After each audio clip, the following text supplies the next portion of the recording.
ভক্তমণ্ডলী ও ভক্তিমতী মায়েরা, বিভিন্ন শাস্ত্রে লিপিবদ্ধ যেটা হয়েছে,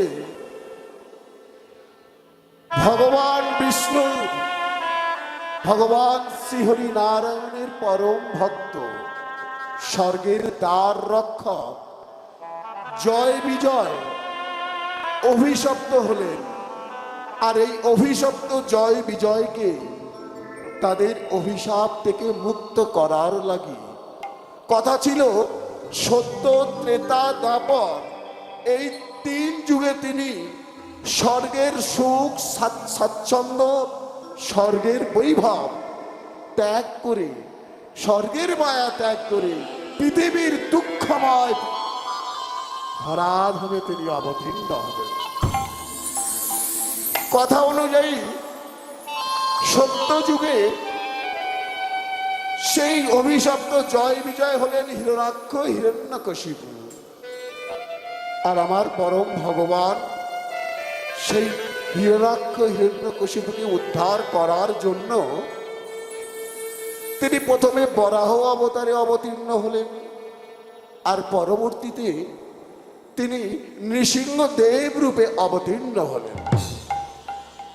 উদ্ধার হলো হিরণ্যাক্ষ, হিরণ্যকশিপু।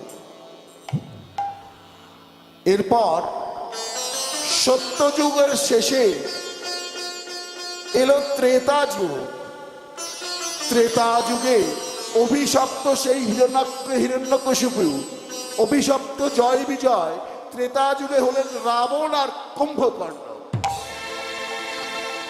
ভগবানও পিছনে পিছনে চলে এলেন। ত্রেতা যুগে ভগবান পৃথিবীতে জন্ম নিলেন মহারাজ দশরথের গৃহে মাতা কৌশল্যার গর্ভে। রাম অবতার, উদ্ধার হলো রাবণ ও কুম্ভকর্ণ। ত্রেতা যুগের শেষে এলো দ্বাপর যুগ। দ্বাপর যুগে সেই অভিশপ্ত জয় বিজয় জন্ম নিলেন শিশুপাল আর দন্তবক্র রূপে।